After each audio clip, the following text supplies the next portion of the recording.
अब सच्चाई से हो सकती है मुलाकात। देखिए मेरे मित्रों, जीवन में हर किसी की कुछ ना कुछ सच्चाई होती है, लेकिन कभी कभी परिस्थितियां ऐसी होती है कि हम उन चीजों को समझ नहीं पाते। सप्तम भाव में सूर्य मेरे मित्रों, तो क्या रिश्तों की नई कहानी शुरू हो सकती है? क्या कोई बदलाव रिश्तों में आ सकता है? अब ये सकारात्मक हो सकता है या फिर कुछ सकारात्मक प्रभाव को कम कर सकता है। वैदिक एस्ट्रोलॉजी में सूर्य देव जब सप्तम भाव में गोचर करते हैं तो कभी कभी कहा जाता है कि व्यक्ति का आत्मविश्वास बढ़ जाता है। लेकिन यदि कुंडली में सूर्य पीड़ित हो तो यह आत्मविश्वास अति विश्वास में कन्वर्ट हो सकता है, जिसको कि कभी कभी हम इगोइस्टिक की संज्ञा दे देते हैं। तो क्या सूर्य का गोचर 2025 जो अब आपके कुंभ राशि वालों के सप्तम भाव में हो रहा है, तो किस तरीके से आपके जीवन में बदलाव ला सकता है? क्या प्रभाव आपके जीवन में सूर्य गोचर 2025 से कुंभ राशि वालों के जीवन में हो सकते हैं? इस वीडियो में आज यही बात करने वाले हैं मेरे मित्रों। नमस्कार मेरे मित्रों, मैं शाबर अहमद साधक प्रवीण, आपका स्वागत है स्मार्ट ऊर्जा एस्ट्रो में। और आज बात करेंगे कुंभ राशि के जीवन पर सूर्य गोचर 2025 का क्या प्रभाव पड़ सकता है। मेरे मित्रों, सातवां भाव जिसमें कि सूर्य देव का गोचर हुआ है तो दाम्पत्य जीवन का भाव है, यह आपकी साझेदारी का भाव है, यानी कि आपके बिजनेस पार्टनर्स का मेरे मित्रों भाव है। सामाजिक जीवन और जनसंपर्क भी यहीं से देखा जाता है। इसके अलावा कोई संधि, कोई समझौता, यदि इसके बारे में कुछ देखना हो वैदिक एस्ट्रोलॉजी के अनुसार तो वो भी यहीं से सप्तम भाव से देखा जाता है। सप्तम भाव बहुत महत्वपूर्ण भाव है। फॉरेन की कुछ यात्राएं, प्रतिस्पर्धा और कहीं ना कहीं दाम्पत्य जीवन में आकर्षण, इन सब का आधिपत्य सप्तम भाव पर है।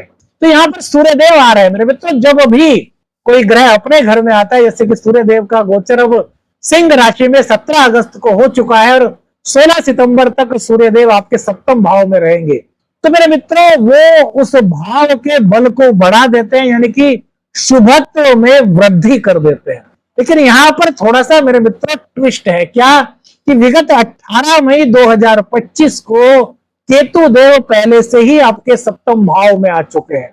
अब सप्तम भाव में जब केतु आ चुके तो कहीं ना कहीं मेरे मित्रों इन्होंने आपके दाम्पत्य जीवन में कुछ ना कुछ उलझन से पैदा की होगी। आपको अपने रिश्तों में ऐसा लगा होगा कि यार हम दोनों साथ तो रह रहे हैं लेकिन एक दूसरे को समझ नहीं पा रहे। क्या ऐसा मेरे मित्रों आपको फील हुआ? कमेंट्स करके बताइए। देखिए, जो हम बता रहे हैं राशिफल, ये गोचर का एक संकेत है मेरे मित्रों। यदि आप व्यक्तिगत निर्णय पर पहुंचना चाहते हैं तो किसी विशेषज्ञ से आपको अपनी कुंडली का अध्ययन कराना चाहिए। हम तो सिर्फ वैदिक एस्ट्रोलॉजी के हिसाब से गोचर का क्या संकेत हो सकता है उसके ऊपर आपको एक वार्ता कर रहे हैं, आपसे एक मंच पर जुड़े हुए, आपसे बातें कर रहे हैं यूट्यूब के माध्यम से। तो मेरे मित्रों, कहीं ना कहीं केतु के आने के बाद दाम्पत्य जीवन में जहां कुछ उलझन आपने देखी होगी, वहीं कुछ ना कुछ आपको कंफ्यूजन रहा होगा अपनी एबिलिटी को लेकर। या तो आप आत्मविश्वासी ज्यादा हो गए होंगे, यानी कि आपके अंदर कुछ इगोइस्टिक बात आ गई होगी। इसको सोच करके बताइएगा मेरे मित्रों, आपको ऐसा लगा कि यार मैं पहले तो ऐसा नहीं था, मुझे क्या होता जा रहा है? आपको समझ नहीं आ रहा होगा कि कहीं ना कहीं आपके अंदर बेवजह के कुछ ईगो से आ रही है, या फिर आपको ऐसा महसूस होगा कि यार आपके जो इनकम के सोर्स हैं, आय के जो स्रोत हैं, उसमें कहीं ना कहीं आपको सकारात्मकता कम होती हुई दिखाई दे रही होगी।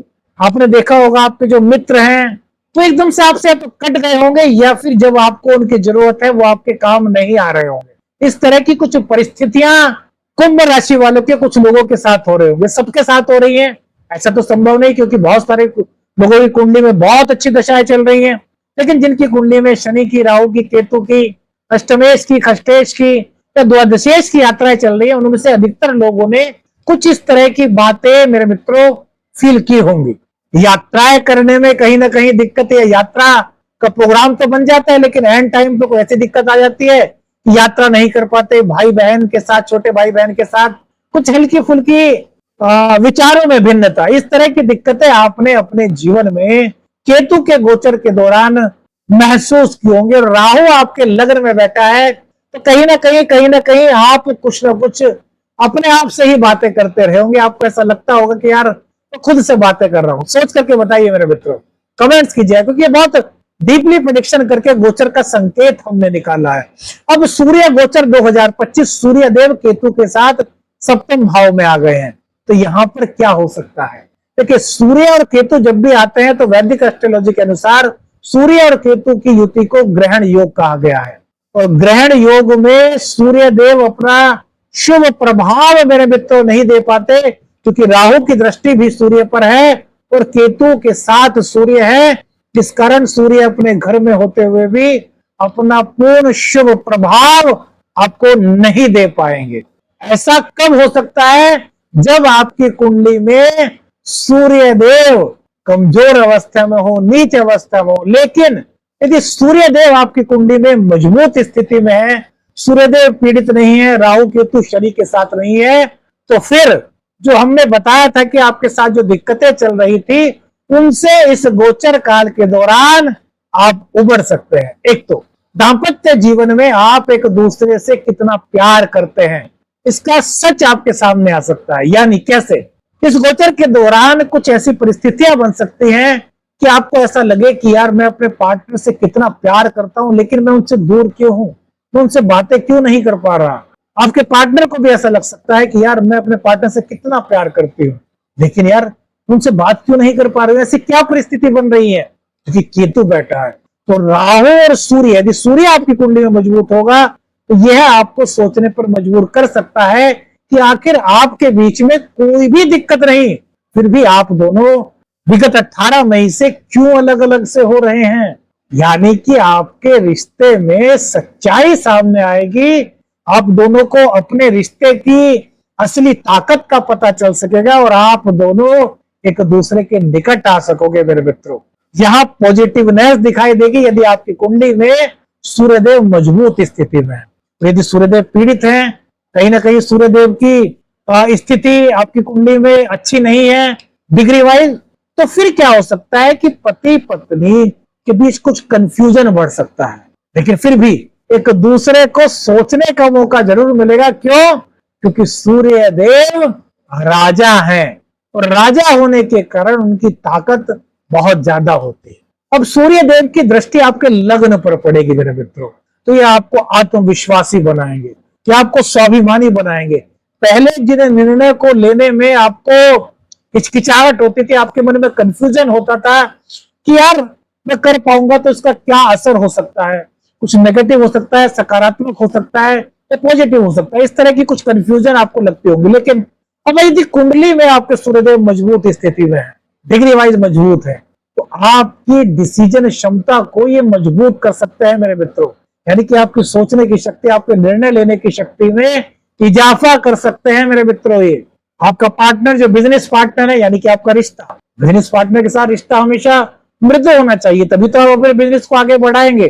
तो वहां पर जो केतु के कारण कुछ कंफ्यूजन क्रिएट हुए थे या फिर आप दोनों के विचारों में जो भिन्नता आ गई थी, वो यदि आपकी कुंडली में सूर्यदेव मजबूत है, देखिए सूर्यदेव पर यहाँ डिपेंड करता है, तभी हम कह रहे हैं कि सूर्यदेव का मजबूत आपकी कुंडली में होना बहुत जरूरी है।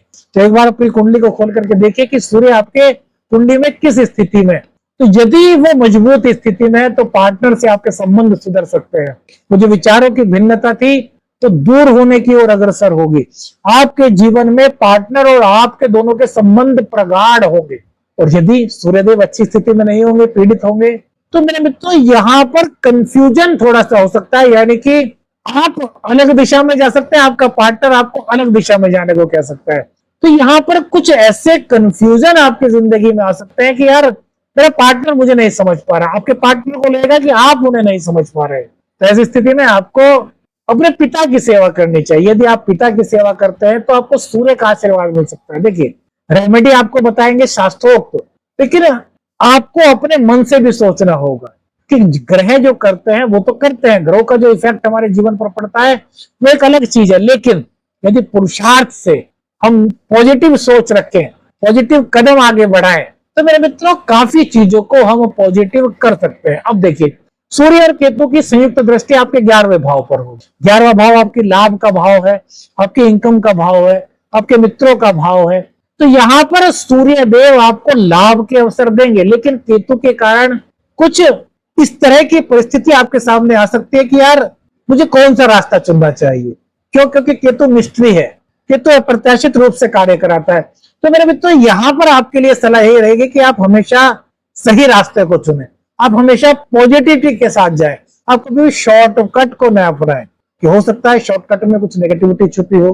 तो इसलिए केतु के इस भ्रम जाल से आपको निकलना होगा और सूर्य की ताकत को पहचानते हुए अपनी आत्मा से पूछते हुए सही मार्ग का निर्धारण आपको यहाँ पर करना होगा। मित्रों की परीक्षा यहाँ पर हो सकती है, क्यों? क्योंकि भैया सूर्य और केतु की सीधी दृष्टि यहाँ पर मित्र भाव पर 11वें भाव पर पड़ रही है। तो मित्र एक तरीके से आपका कुछ फायदा उठाने का प्रयास मेरे मित्रों कर सकते हैं। मित्र हैं, मित्रों का कर्तव्य होता है भैया एक दूसरे के काम आना, लेकिन आपको इस गोचर काल के दौरान यह समझना होगा कि क्या मित्र को वास्तव में मेरी सहायता की आवश्यकता है, या आपके मित्रों को समझना होगा कि क्या सच में आपको उनकी आवश्यकता है। तब आप जाकर के एक दूसरे की मदद कीजिए, लेकिन उससे पहले परिस्थिति को देख लीजिए, क्योंकि केतु कहीं ना कहीं मेरे मित्रों कंफ्यूजन को क्रिएट कर सकता है। यात्राएं आपकी यहाँ पर हो सकती है, विवाह संबंधी प्रस्ताव आपका आ सकता है, प्रेम संबंधों में यदि आप हैं तो प्रेम प्रस्ताव को अपने परिजनों के सामने आप रख सकते हैं। लेकिन इसमें आपको यह ध्यान रखना है कि जल्दबाजी में निर्णय न लें, अपने परिजनों को सोचने के लिए कुछ समय दें। आप प्रेम करते हैं, आपने अपने उस प्रेम के बारे में अपने परिजनों को बताया, तो उनसे तुरंत उनसे यह ना कहेंगे आप अपना डिसीजन दीजिए, उनको सोचने का थोड़ा समय दीजिए। आप सोचने का उनको समय देते हैं तो मेरे मित्रों इस गोचर के प्रभाव से कहीं ना कहीं रिजल्ट आपके पक्ष में आ सकते हैं। कि प्रतिस्पर्धा का क्षेत्र भी है मेरे मित्रों, कॉम्पिटिटिव को भी यहाँ देखा जाता है। हालांकि छठे भाव में भी कॉम्पिटिटिव एग्जाम की कहीं ना कहीं देखा जाता है, सप्तम भाव को भी यहाँ से जोड़कर देखा जाता है। तो यहाँ पर सूर्य देव की कृपा से कॉम्पिटिटिव में यानी कि प्रतिस्पर्धा में आपके अंदर नए नए आइडियाज आ सकते हैं, आइडियाज के आप कहीं ना कहीं मास्टर हो सकते हैं। तो इसका फायदा आपको अपने बिजनेस में, आपको अपने करियर में, आपको कहीं ना कहीं यात्रा में भी प्राप्त हो सकता है। तो हर चीज को सोच समझ करके और एक प्लान बना करके करेंगे तो यहाँ पर सूर्य देव की पॉजिटिविटी मेरे मित्रों आपको प्राप्त हो सकती है। अब यदि आपकी कुंडली में सूर्यदेव नीच के हैं, राहु के साथ हैं, शनि के साथ हैं, केतु के साथ हैं, तो ऐसी स्थिति में शास्त्रोक्त क्या उपाय हैं कि आप सूर्य देव की प्रसन्नता प्राप्त कर सके। देखिए, एक तो सूर्य देव को रोजाना आप जल अर्पित कीजिए, अर्घ दीजिए सूर्य देव को। ओम घृणे सूर्याय नमः इस मंत्र का आप जाप कीजिए, सूर्य देव की प्रसन्नता प्राप्त करने का शास्त्रोक्त उपाय है मेरे मित्र। केतु की शांति के लिए कुत्तों को या फिर गाय माता को रोजाना रोटी खिलाना काफी अच्छा होता है मेरे मित्रों, ये शास्त्रोक्त उपाय है। विवाह में सुधार हेतु, दाम्पत्य जीवन में सुधार हेतु, पार्टनरशिप में सुधार हेतु क्या उपाय हो सकता है? तो मेरे मित्रों, शनिवार को जो जरूरतमंद लोग होते हैं उनको तिल और तिल का तेल का आप दान कर सकते हैं। इससे यदि कुंडली में कहीं भी कुछ दिक्कत होगी, जैसे कि सप्तम भाव में सूर्य और केतु आ रहे हैं, तो यहाँ ये दिक्कतें इन उपायों के करने से कम हो सकते हैं, या फिर आपके आत्मविश्वास में ये वृद्धि को कर सकती है। अब देखिए, इस गोचर काल के दौरान क्या करना चाहिए, क्या नहीं करना चाहिए, इस पर भी एक छोटी सी नजर डाल लेते हैं कि क्या सलाह हो सकती है। रिश्तों में धैर्य और संवाद को बनाए रखें। अनुबंध या कोई एग्रीमेंट करते हैं तो सोच समझ करके करें। स्वास्थ्य पर ध्यान दें और नियमित दिनचर्या को बनाएं। बड़ों का और पितरों का आशीर्वाद लेना आपके लिए बहुत बेहतर मेरे मित्रों रहेगा। गुस्से और अहंकार में कोई भी बड़ा निर्णय न लें। पार्टनर या जीवन साथी पर किसी भी प्रकार का आरोप प्रत्यारोप लगाने से आपको बचना चाहिए। और कोर्ट केस या फिर कोई विवाद चल रहा है तो उसको अनावश्यक रूप से लंबा मत खींचे। वरिष्ठ जनों की सलाह लें, पिता का आशीर्वाद लें, माता का आशीर्वाद लें, गुरुजनों का आशीर्वाद लें। तो यह गोचर आपके जीवन में काफी अच्छा सकारात्मक प्रभाव डाल सकता है। मित्रों, यह समय आपके रिश्तों को, आपकी साझेदारी को समझने का समय है, अपने प्रेम की ताकत को समझने का समय है। यदि आप धैर्य के साथ, संयम के साथ, ईमानदारी के साथ अपने जीवन को आगे बढ़ाते हैं तो ये आपके व्यक्तित्व को मजबूत बनाने का कार्य करेगा। लेकिन यदि आप इगोइस्टिक हो जाते हैं, आप खुद को, आपके अंदर अहंकार की भावना आती है, आप जल्दबाजी में निर्णय लेते हैं, तो फिर गुस्सा करते हैं मेरे मित्रों, तो ये सकारात्मकता को आपके कम कर सकता है। इसलिए आपको सकारात्मक रुख की ओर कदम बढ़ाना है। कौन सी चीज आपको राशिफल में सबसे अच्छी लगी कमेंट करके बताइएगा।